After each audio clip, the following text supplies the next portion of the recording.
All right, everybody. I'm back, and yeah, I still have my cold. It's a little more congested now, but I guess in about 3 or 4 days it's going to be finished. But yeah, I noticed in this video, like right here, I kind of like pause it. Like there's a part up ahead where I pause it for a little bit. So if you have subtitles, if you have the subtitles on, then I'll tell you like what time it comes back on. But again, for the sake of like continuity and the integrity of the run, I don't edit that section out. So you just want to fast forward at that part. I think as I was playing, I had to do something, or I was interrupted at that point. So. But anyway, yeah, so we got the last mini boss done here. He wasn't much of a challenge, but it was interesting. It's a good exposure to like a fire boss, which gets you ready for handling that if you catch on fire, like what to do. So.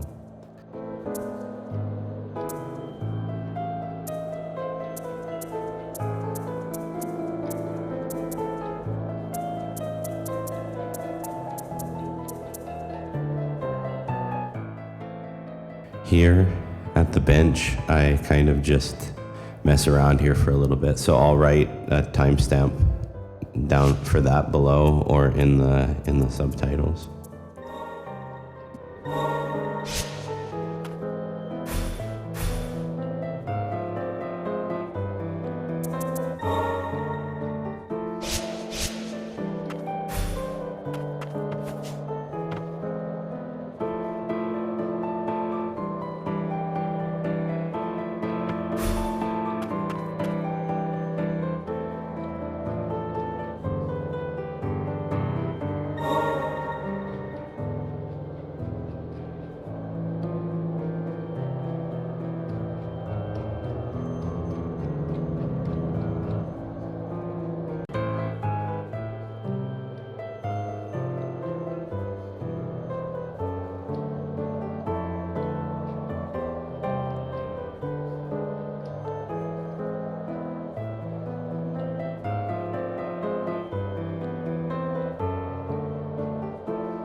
We're gonna continue further down into the Tethered Steeple area.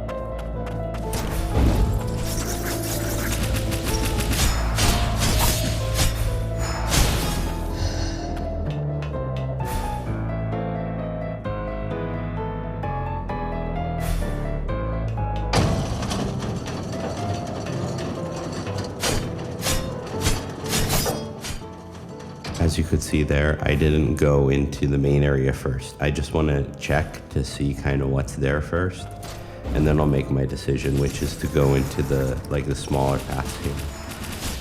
One, because in a big area like that, there could be a boss, although this time I didn't really think so. But there could be a boss, and there could be, in these side paths here, I just like to get them out of the way for peace of mind. And also there might be something in these side paths that can help me. So even if it's like a 5 extra HP on my max or something like that, still is going to help me survive what's up ahead better. So that's one of my rules for this. I like to do like the side branching paths first.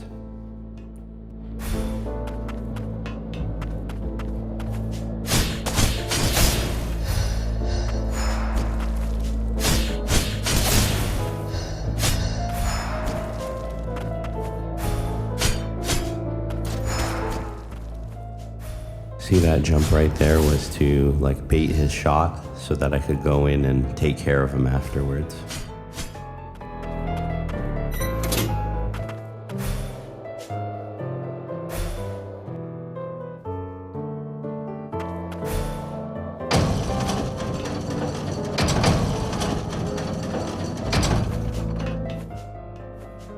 So the problem with this guy up ahead here is you should either dodge through him or you should keep a distance enough. My problem here is, my feeling is like to kind of dodge away usually instead of dodging through, but in that case it would have been much better to do. So he's a kind of like enemy that doesn't fit well with like my natural vibe, whereas that golem with the shield earlier, he really flowed well into like my natural like style, so I didn't have like any problems with him at all.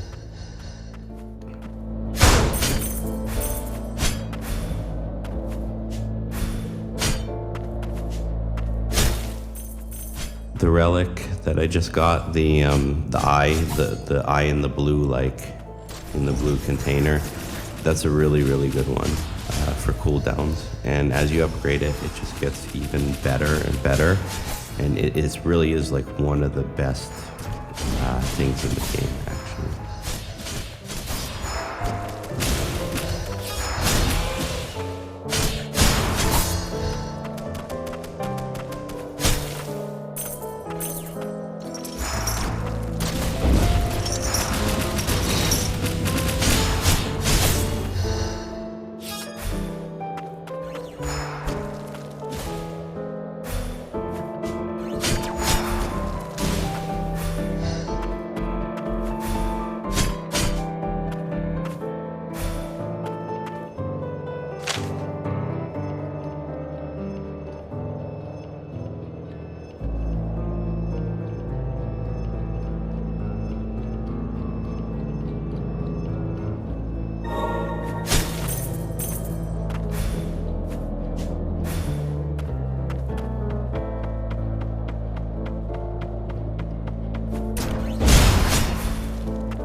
Another good rule is to always use your abilities, like in this case the punch, when you have a chance. Whenever it loads up, like there's no point in not using it because it's a really big hit, and it's also pretty defensive too because you can set it while you're moving, like you see I often do. So it's like a defensive way to get a hit in, and you don't have to be in the area where the hit's gonna occur. So, set it up and then like dodge away from whatever you're doing. And I tried to do that while dodging, but you can see several times that it went the way that I was still facing, which was away from the enemy sometimes. And like in that sense, like there's two ways that it could work. One way is it depends on where your character is facing when you push the button, or it depends on where your controller stick is facing when you push the button to do that, like punch, or probably any other ability is the same. And so in this case, I would rather prefer where the stick is going, because then I could dodge one way and I could set the punch up at the same time I'm dodging in the other way. But it's not like that way in this game. So if you dodge and you want to do that, you need an extra split second or two to like set that up. And so in that case, it makes it a little more risky to do. But I was trying to get that exact point where you can set it up after you're done with the dodge. But I miss it a lot of times in this game, until I just like realized like I really have to wait a long time to set that up. So I don't know if you know what I'm talking about, but like it's, if you dodge through an enemy and then you want to continue dodging in the opposite way, and then while I'm dodging I can like set that punch ability to get some extra damage in. That's what I'm talking about.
So with that guy, I finally decided to just like wait until his rally there is done. You know, it's like 3 hits, and then he'll take a break. He'll have a cooldown after that. So I noticed that, and I decided to wait that way.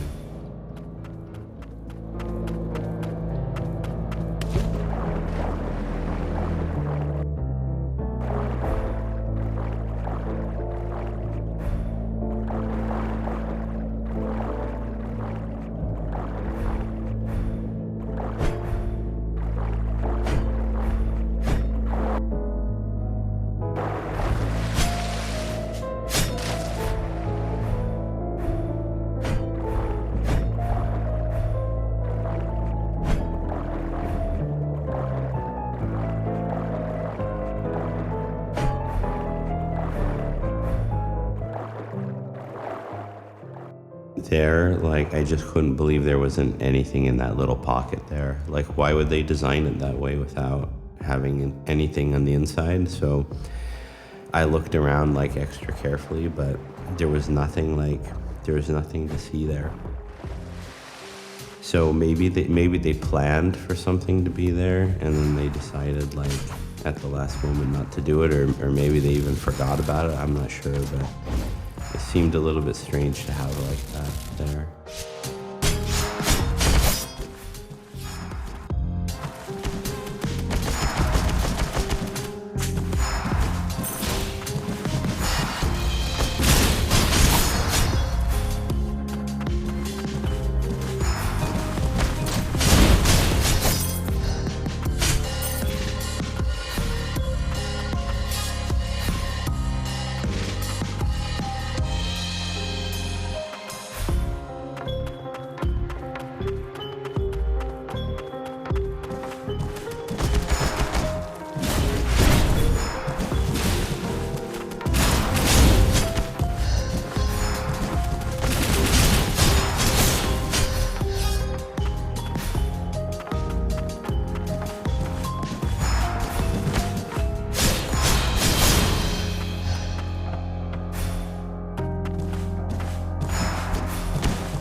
This relic is pretty good too. The extra damage to the staggered enemies, especially if you end up staggering bosses often, then it can give you a pretty good extra boost. But of course it's not as good as the like constant damage boost relic. That one is much better. So you just have to think about like how often is it active and what the percentage is. And so probably if you get a constant percentage over time, that's going to be better than like a higher stagger percentage of damage, just because the smaller one, that's working all the time. So that's how I kind of think about those things.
Here's a new enemy, this dude with the shield here. So I'm just trying to like carefully probe like what he can do.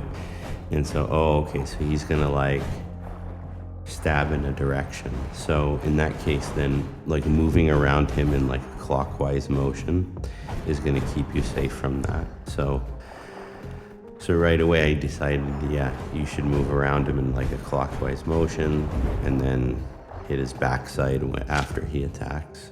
So that's the way to deal with that kind of a thing.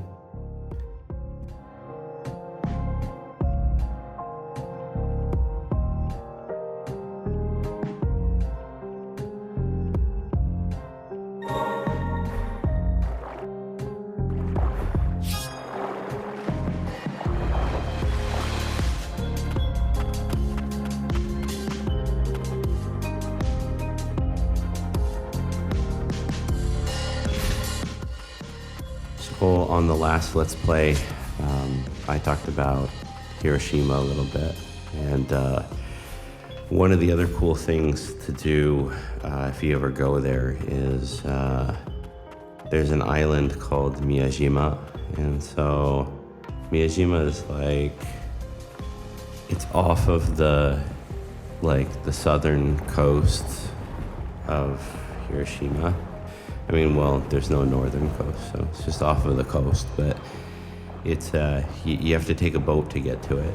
And I think still if you get the JR rail pass to go there, then you that's covered for free that day. But in any case, it's not too expensive by itself, but it's just like one extra little bonus. And you have to take like a train, or you can take the tram. So in Hiroshima, they have like a streetcar, and they call it the Hiroden. And so if you ride the Hiroden, then like you can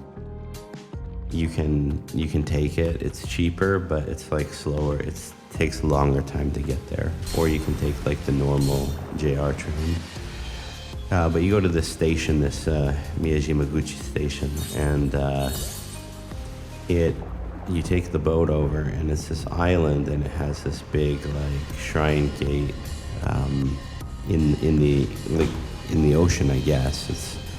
It's on the beach off the coast of the main shrine area, and so it has a high and low tide, and so when you can go during low tide and go right up to it and, you know, get your picture taken and all that kind of stuff. And you also have people like to put quarters and stuff in the cracks, in the wedges of where the gate is in the ground. I guess for good luck or something like that. I don't know. I usually don't pay attention to that stuff, but anyway, it's a pretty good place. The gate, what is it? The gate itself, like on the base of it, there's actually barnacles. And I didn't know anything about barnacles. I just knew like they're kind of a pain in the butt for like fishermen because they like get on stuff. That's all that I knew about it. But apparently they're alive, and they build this like little cone which looks like a volcano, and then they sit inside of it. And they when the water comes in, they have these like little probes or something or whatever, so they filter and they catch like algae, I guess, or whatever out of the water, and that's how they eat and stuff. And so I was really surprised because like when they don't have any eyes really, but they can sense like how light or dark it is. So when I put like an object close to them, they like moved inward, which would like surprise the heck out of me because I didn't know they were alive.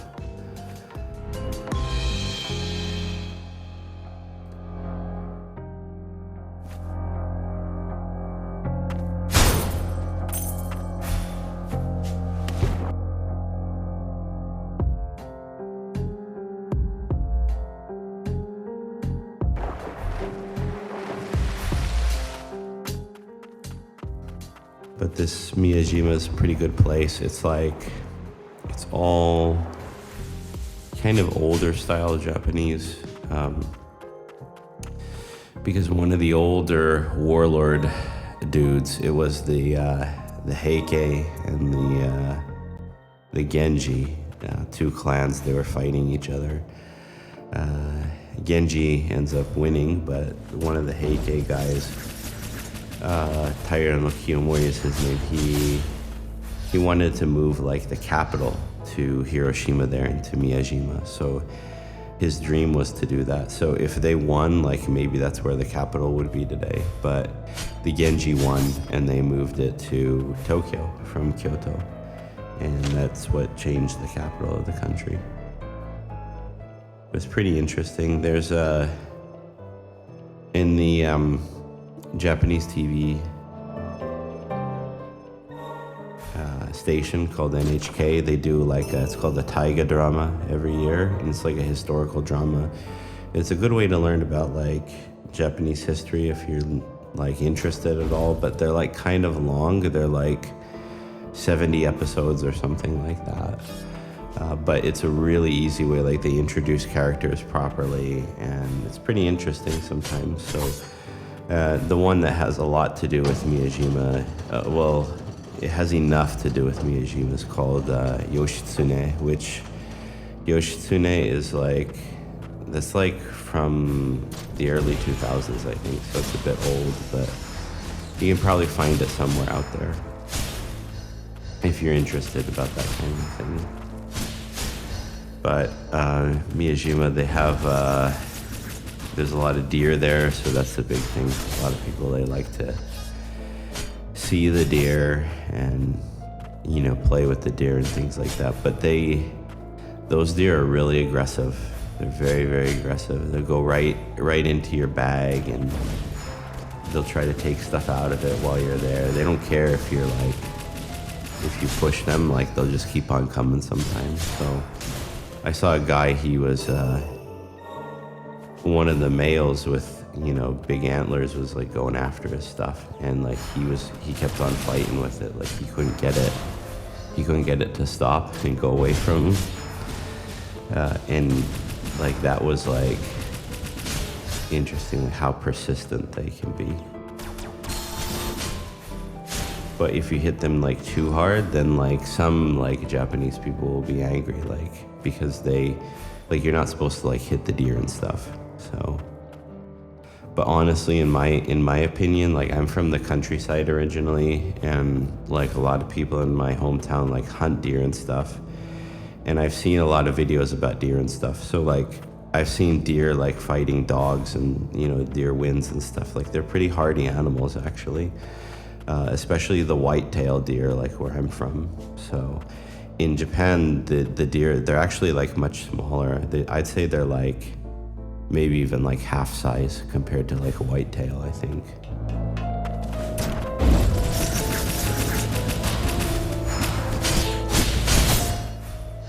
But it's kind of funny. It's like seeing a guy fighting off a deer is always like a little bit amusing, as long as, you know, nobody gets seriously hurt. So.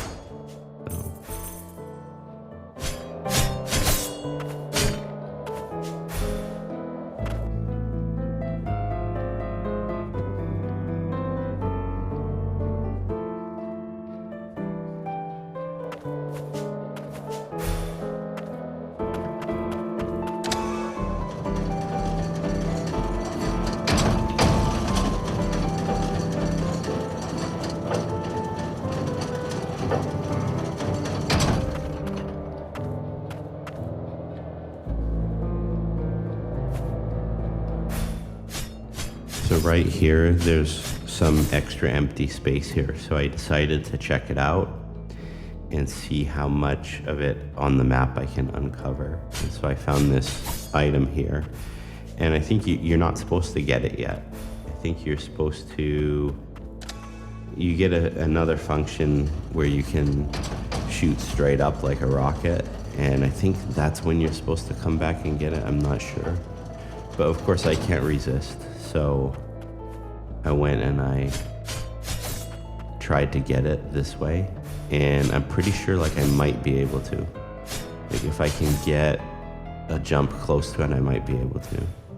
And I forget if I'm able to do it or not, but I'll add a timestamp.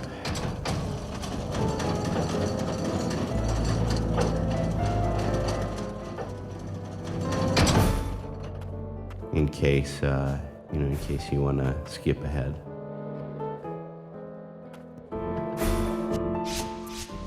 It goes on for like about like the next 3 minutes or so. So it looks like I get really close to it, but it's not possible with my current ability, I thought. So I just end up giving up, but I'll add the timestamp. You can skip through it if you want.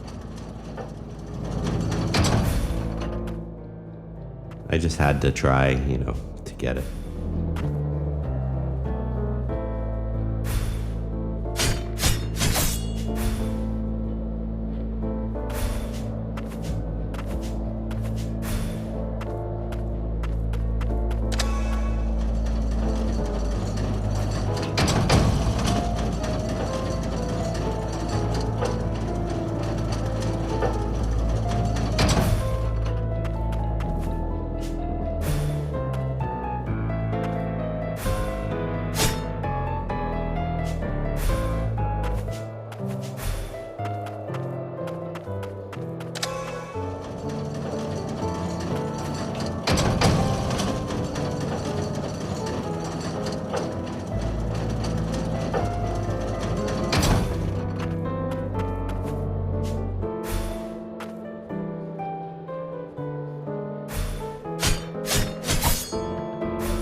Here, I just like sit here for like a minute and a half, so you can fast forward it if you want.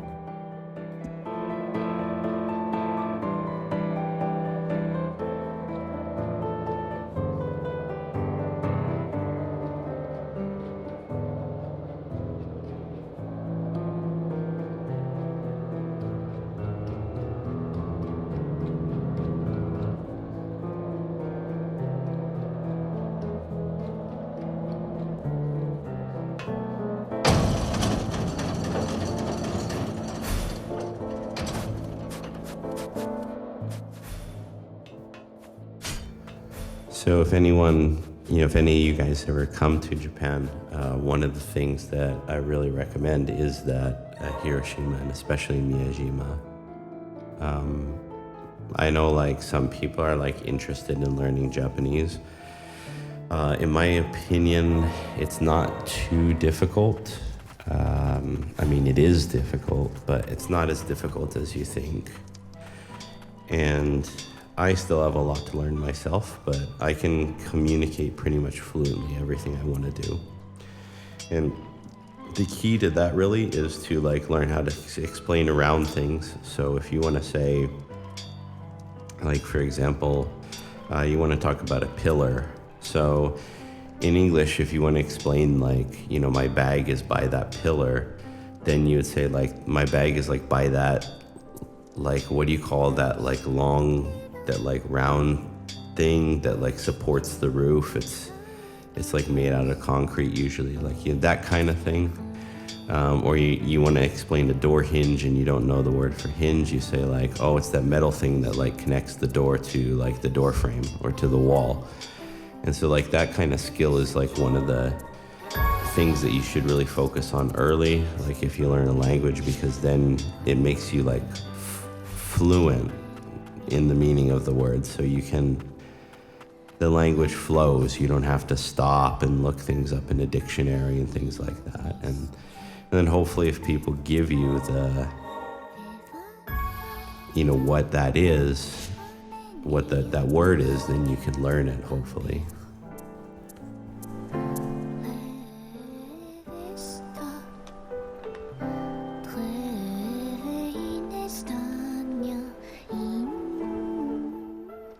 For Japanese, I'd recommend like first starting with like the hiragana and the katakana, because like if you can read those things, you can learn a lot, and it'll help you when you're traveling, especially the katakana, because most of those are like loan words from English. So you can say like, oh, this is like a tobacco shop, which, they're gonna sell alcohol or tobacco and things like that. Or you can say, oh, this is like, they sell glasses here. So it'll be like megane, but it'll be in katakana though.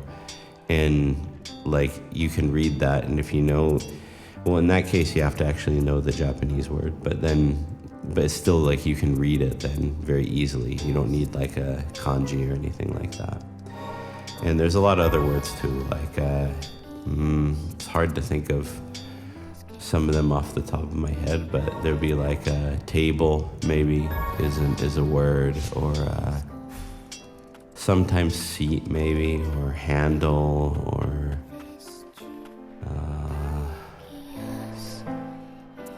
alcohol, that's another one. So there's a lot though, like shop signs and things like that. So that would be my first recommendation. And it also gives you like a benefit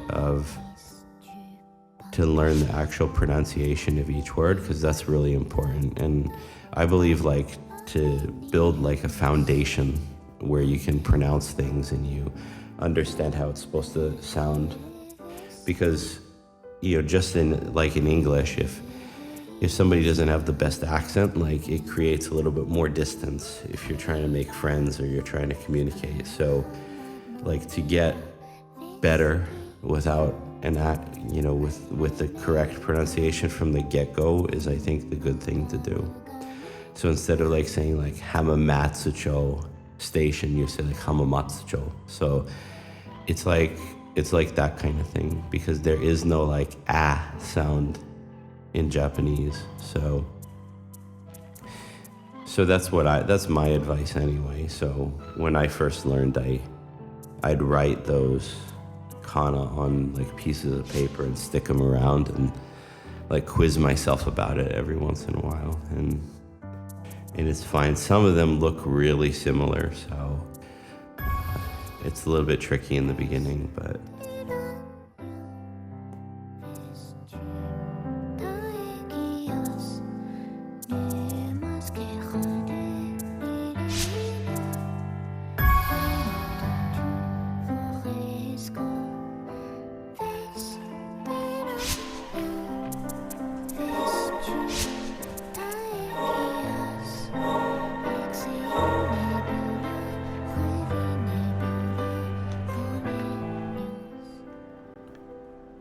so for about the next like almost 30 minutes, I just sit here doing nothing.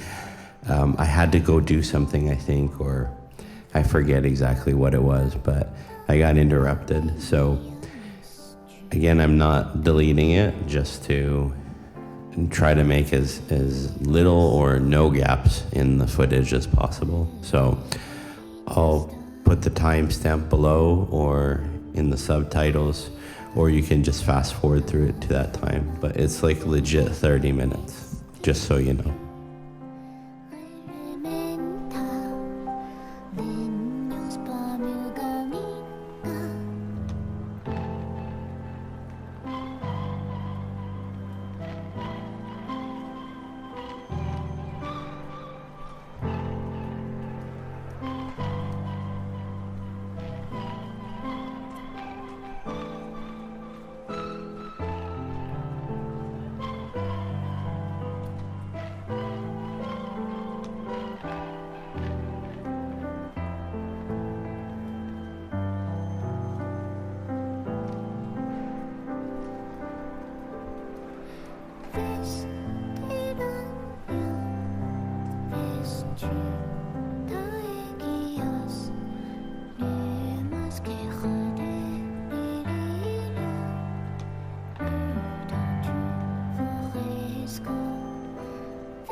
Play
Kahama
Okay, and we're back in business. So I think, I'm not sure what I was doing, but at one point I was trying to set this up as like a Twitch stream or something like that. So I put like my VTuber CG model in, and it was working, but I didn't want to, honestly, I don't know if I could perform as well if I had to comment live and everything, and I just thought it was like a little bit too difficult, but I did actually like get it up and working at that point. And since I was using a service called like Hypercam to like catch from my camera to catch my motion capture, but that company now has like abandoned that thing because they couldn't make any money on it. So I have to find like a new, what would you call it? Like a new company or new service to like do the motion capture for my VTuber model. But I'll do that later. I'm also doing like a Let's Play Death Stranding now, and that is like, yeah, that actually is I'm doing it while recording live, but no VTuber at this point. So step by step, I guess.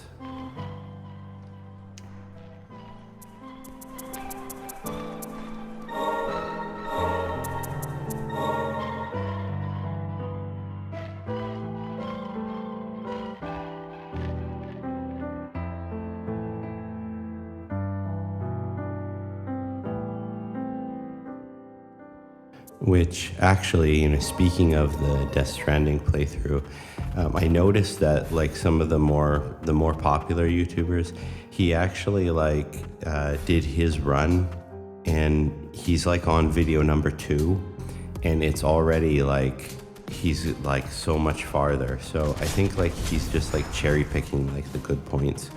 So I think in the future, like that's probably what I'll do, is just like cherry pick the good points of like Let's Plays and things, especially with a game like Death Stranding.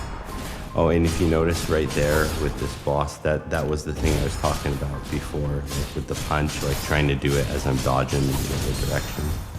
So that happened a few times. Okay, there we go. Third death. Unbelievable. I couldn't believe that happened. I was just too careless with him. His attack had too large of like a hitbox, so I didn't know how to handle him in the beginning, and I didn't know what parts of, you know, when he's spinning that ball, you know, what parts are dangerous, what parts are not dangerous. So that's the third one, unfortunately.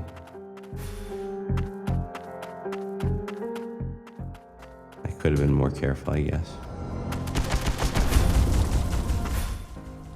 But anyway, yeah, with the Death Stranding, that's kind of like my strategy. And this is a run, so it's like, of course, it's not broken at all. There's no cherry picking here.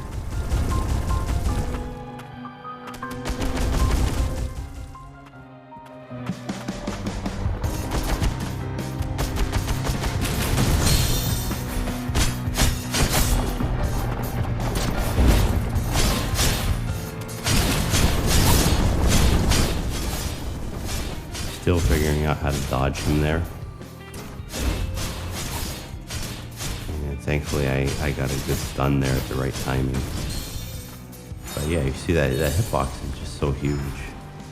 I think again this is one of those things of it's better to dodge through him than away from him.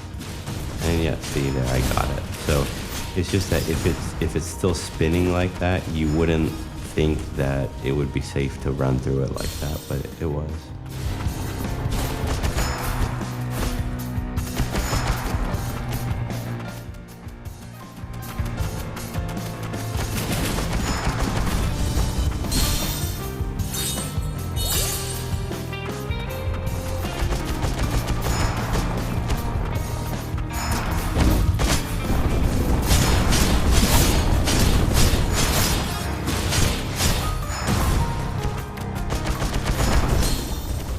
Again, like dodging through there would have been better. Like I don't know why I did that.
one of the things I really recommend, like in this video, instead of like a defensive carapace, the one that allows you to block at specific times is really, really good. Like that's the thing that you want to have.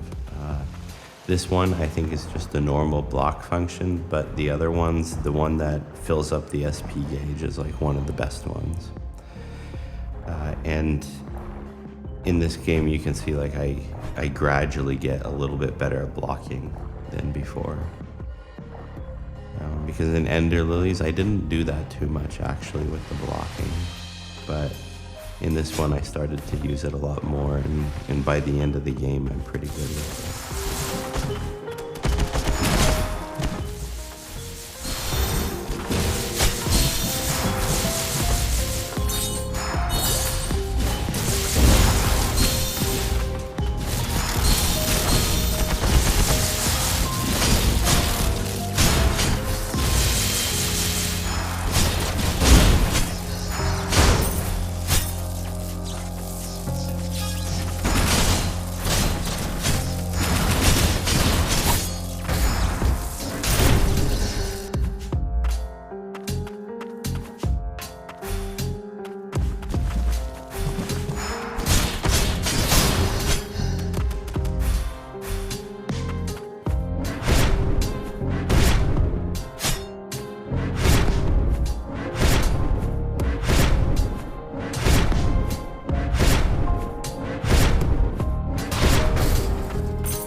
So how was that for a dodge, huh? That was a pretty good one.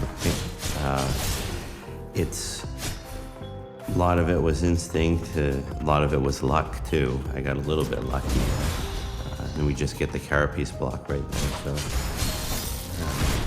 that's why it's important to move while attacking. When you move while you're attacking, when you don't move when you're attacking, it's a really good. It's something to consider as well. And but that's why I love this game. There's so many like things that you can do. You can do the carapace block. You can attack while moving. You can dodge around enemies. There's just like so many options, and it all comes together like so well. So there you can block in the air. So there's a lot of things that you can do like that. And so actually, if you don't know, blocking in the air like that, that will actually reset some of the actions. So you can use an air block to give yourself an extra combo while you're in the air. If you're hitting an enemy and you need to stay in the air for some reason and hit them. You go through your combo, then you hit the carapace block, and then you can continue another combo. So that's really effective, and it's also really effective when you are, how can I say, when you're trying to jump really far.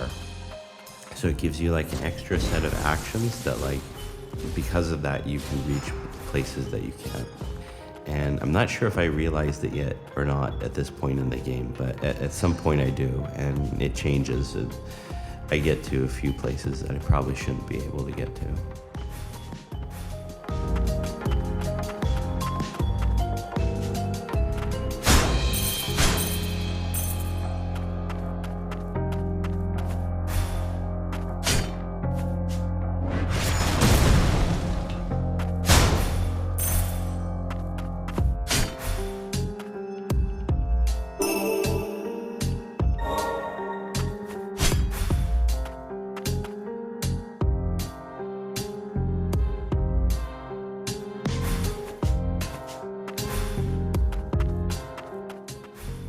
This is quite a huge area, actually. A lot to explore. I recommend using the R stick to use the camera to look around for like hidden areas and just to like clear away some of the fog, especially in like high places, high areas. Then you can rule out like if there's anything hidden there or not. But this is quite a pretty big section of the map here.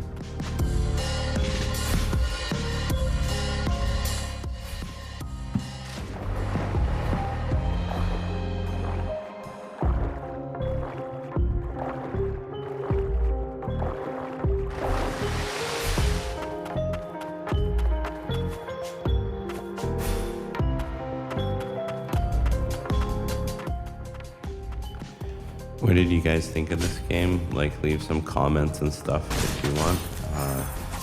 I got a comment from one person. They said like they had a lot of trouble in one of the parts of the game.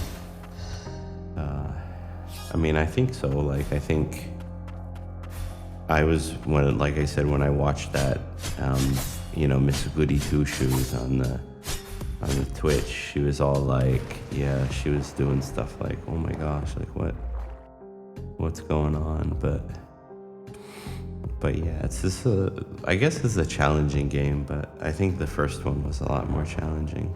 So, but this one, in my opinion, it's more polished.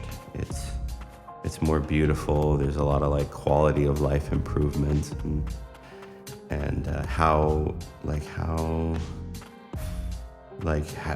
you can do things, like, a cooldown rather than a limited number of usages. I think maybe that's a pretty good way to do it. And then they also have like shops and things like that in this one. I don't think they had that in the last one, right? No, I don't think so. But definitely like secrets and hidden stuff, that was like much more in the least. There was a lot more. There's like a lot more things to find. So in this one, it's just like so kind of like not so many secret stuff.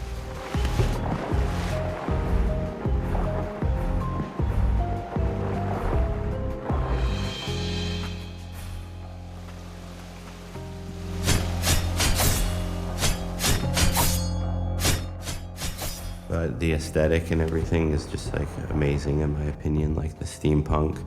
I basically like the gothic, like dark fantasy vibe of the first one a lot more, but like this one, like just the way they did it was really, really good though, still.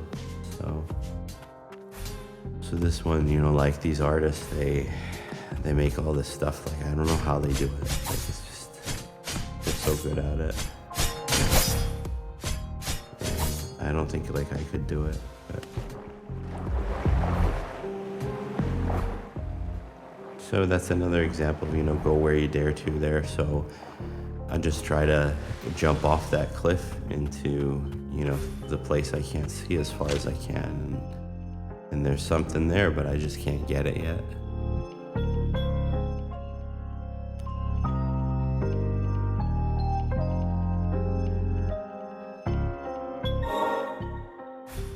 I'll make a mental note of it and come back later. So that just about wraps up this video. Thank you for staying with me so far in this journey, and we'll see how close I can get to the final number of deaths. Let's see if we can do under 10. What do you guys think? Yes or no? Do you think I can keep it under 10? Please comment if you care to. Can I do it? Can I do it? We'll see what happens. Thank you very much for your time. We'll pick it up on the next one. Should be uploaded fairly soon.